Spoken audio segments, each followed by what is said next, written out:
¿Se han dado cuenta que en los cuentos de hadas siempre nos han contado esta historia de un príncipe que debe superar múltiples desafíos para alcanzar a la princesa, quien se encuentra atrapada en un castillo o en la torre más alta? Pues si analizamos bien esta historia, tiene una estructura narrativa similar al proceso biológico de la fecundación, en el que millones de espermatozoides emprenden un viaje lleno de obstáculos y que solo es uno de ellos quien llega al óvulo y logra fusionarse con él.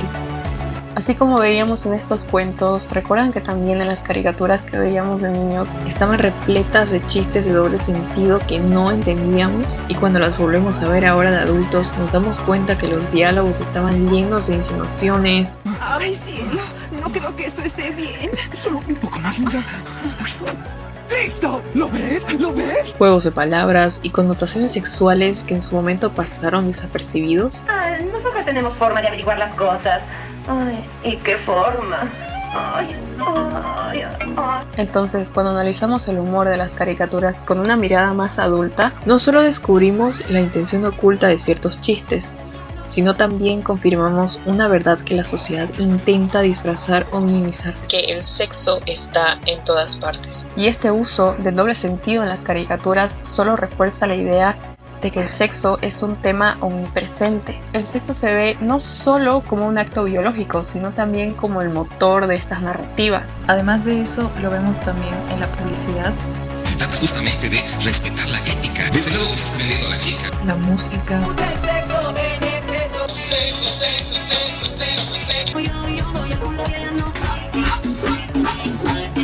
El cine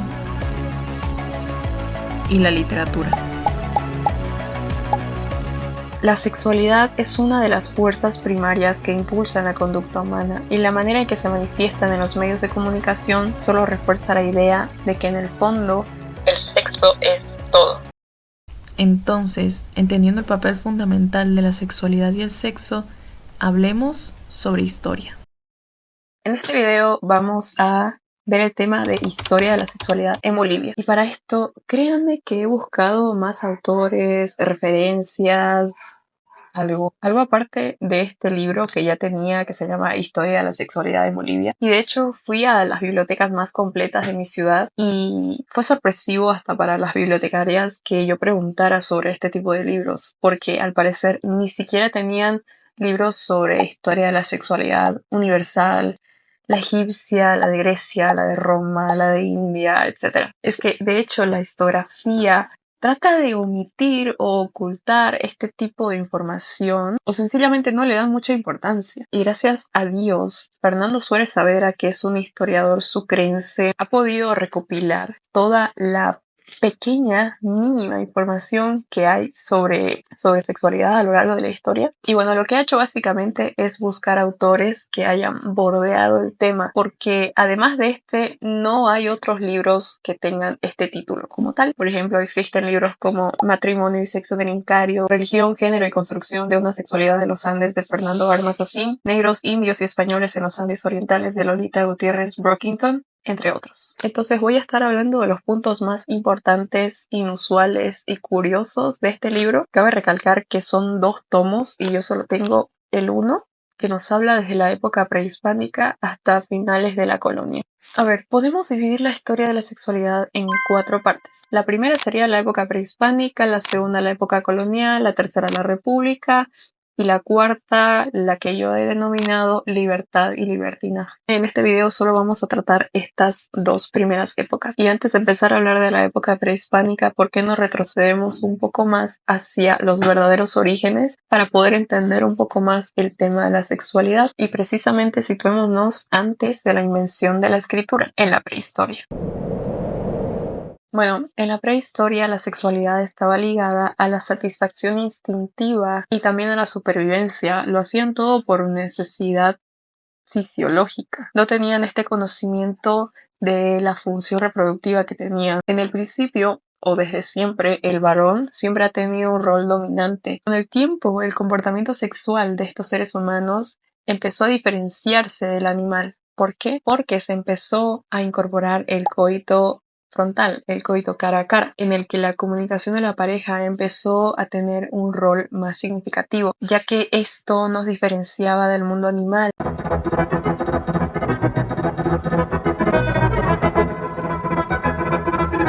fue un punto esencial para que los humanos empezaran a descubrir más placeres en cuanto a la actividad sexual. Bueno, entonces pasó que el ser humano empezó a ser sedentario, o sea que empezó a establecerse en lugares más fijos en lugar de estar migrando. Esto desembocó en que las personas tuvieran más tiempo para otras actividades, actividades para la agricultura, para establecer sus hogares y también para la actividad sexual. Entonces, en este punto de la historia, el hombre cree que la mujer es su propiedad privada. La mujer obtiene del hombre ayuda para conseguir comida, para defenderse, para preservar su vida. En cambio, el hombre obtiene de la mujer sexo ilimitado.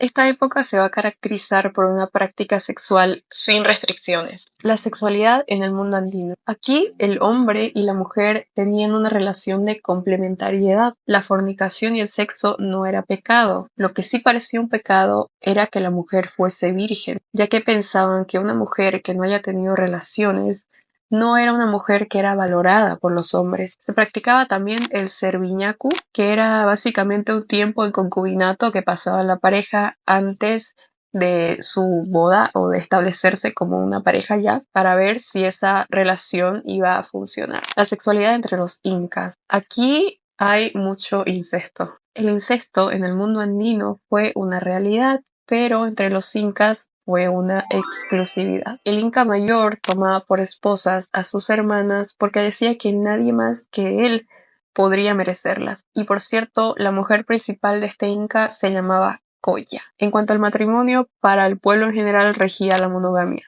Era un aspecto de los pobres.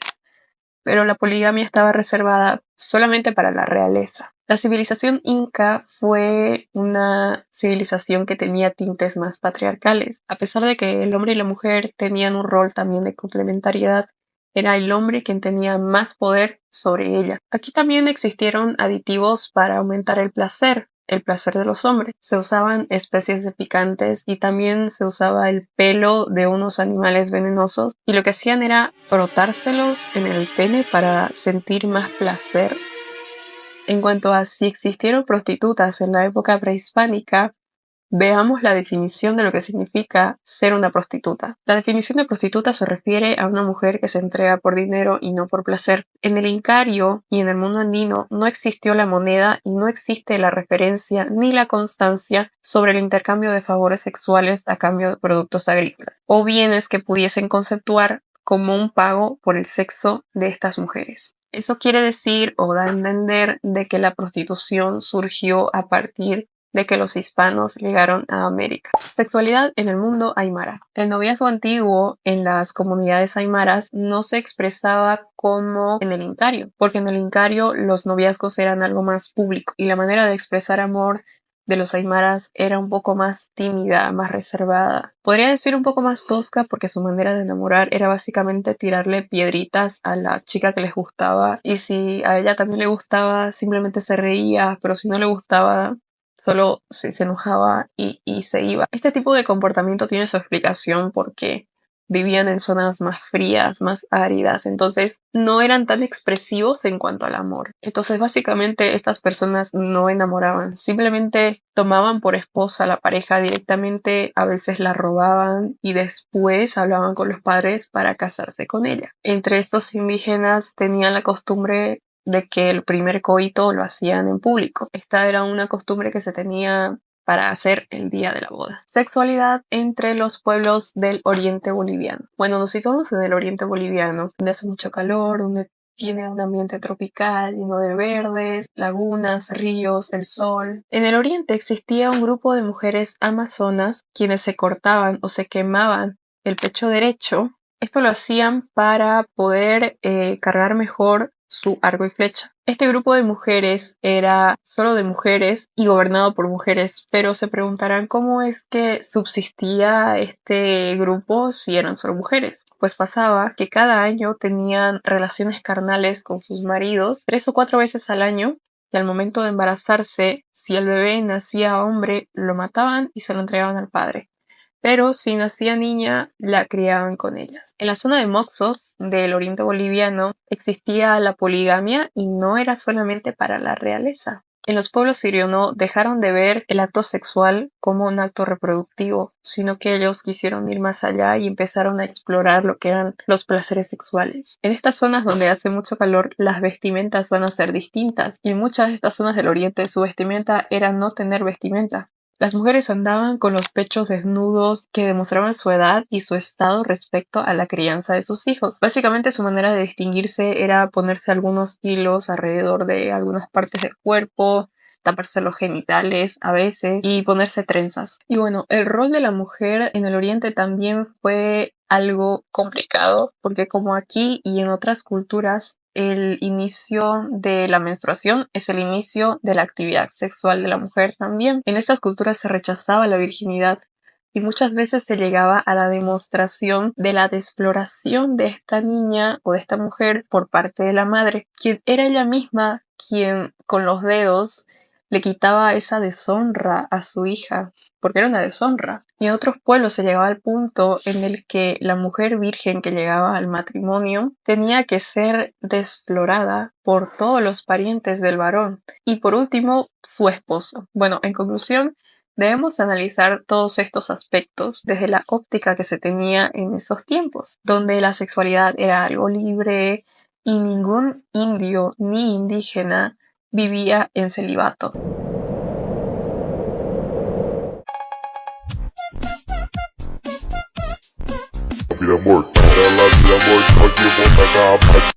Imagínense cuando los españoles llegaron a América, precisamente en la parte oriental, que era donde más jolgorio y más juerga había. Imagínense cómo todos ellos encontraron a los nativos desnudos, ya que los indígenas desconocían por completo la idea del pecado original. A ver, los europeos llegaron y también llegaron a establecer más machismo. A ver, los españoles no vinieron solos. Es algo que la historiografía también ignora. Ignora el hecho de que también llegaron mujeres. Algo que dicen los españoles y siguen diciendo ahora es que aquí no existió racismo, porque si hubiera existido racismo, los hombres no hubieran procreado con estas mujeres indígenas e indias. Pero este juicio queda totalmente obsoleto al saber que ellos, a la hora de casarse, preferían a una mujer de su propia raza, de su propio color, antes que a una india, porque ellos sabían que su estatus social dependía de que su mujer fuese blanca. Muchas veces los españoles llegaban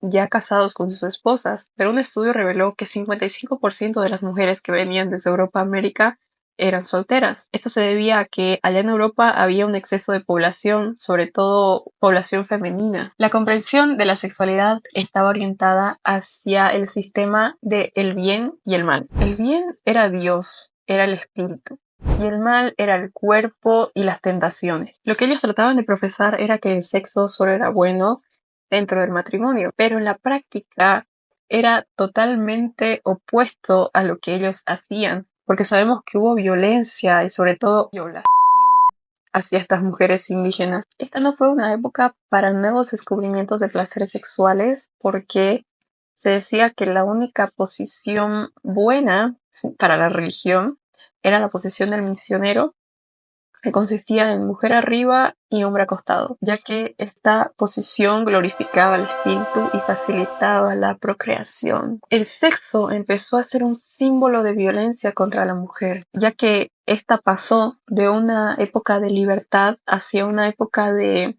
restricción, violencia, ya que el contacto de las mujeres con los españoles llegó a ser más hostil, ya que estas mujeres tenían el rol de sirvientas, esposas, amantes, prostitutas, etc. El cronista más famoso, que fue Guamán Poma de Ayala, señalaba que los más deshumanizadores de la mujer eran los mismísimos sacerdotes. Desde el principio, o también se podría decir hasta ahora, la mujer es más valorada por su belleza, ya que esto le ha dado un estatus social a la mujer.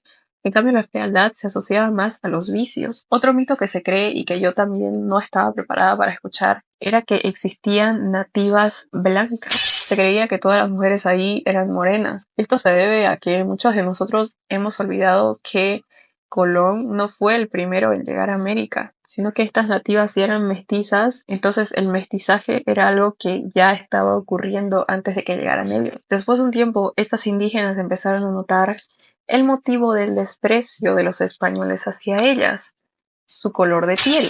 Así que intentaron aclararse la piel con distintos métodos que fueron descubriendo a lo largo del tiempo. Se dice que ellas tomaban las raíces de guao, las asaban y las convertían en ungüento y las pasaban por toda su cara y cuerpo, porque ellas odiaban su color de piel. Ellas querían ser blancas.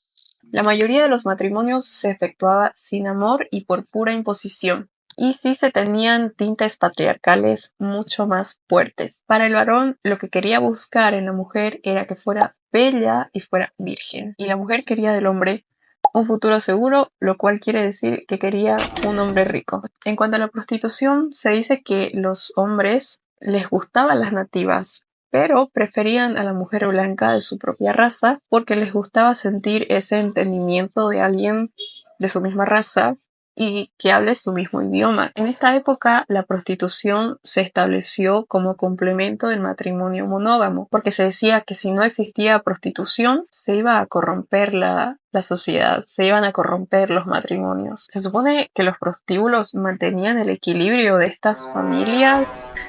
No entiendo el proceder de los hombres. En los conventos femeninos no podían ingresar mujeres indígenas. Esto era hasta el siglo XVIII, que las únicas profesantes eran las criollas, las mestizas, pero las indígenas no podían entrar allí, sino solamente como sirvientas. Se dice que el patriarcado fue producto de una condición natural, cuando en realidad fue resultado de un condicionamiento cultural. No estoy muy segura de estar de acuerdo con el autor, porque la verdad es que desde la prehistoria hemos visto que sí se ha tenido un rol dominante por parte del varón. Es que yo no sé en qué momento ha sido un buen momento para nacer mujer.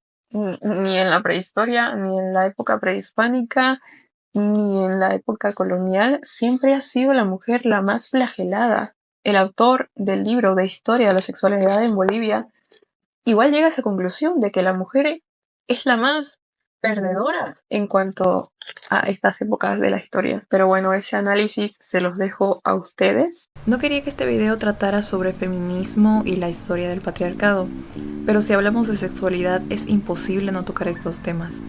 Esto no es Ay, pobrecita de nosotras. es más bien una manera de que podamos ver y evaluar nuestras conductas en distintas fases de la historia. No estoy tratando de decirlo como una feminista radical, sino simplemente estoy tratando de exponerlo como en verdad sucedió. Espero que hayamos podido aprender de la historia y yo debo comprarme el tomo 2 de este libro para que podamos tener la continuación de lo que falta saber en cuanto a la historia de la sexualidad en Bolivia. Y bueno, eso ha sido todo y nos vemos en el próximo video.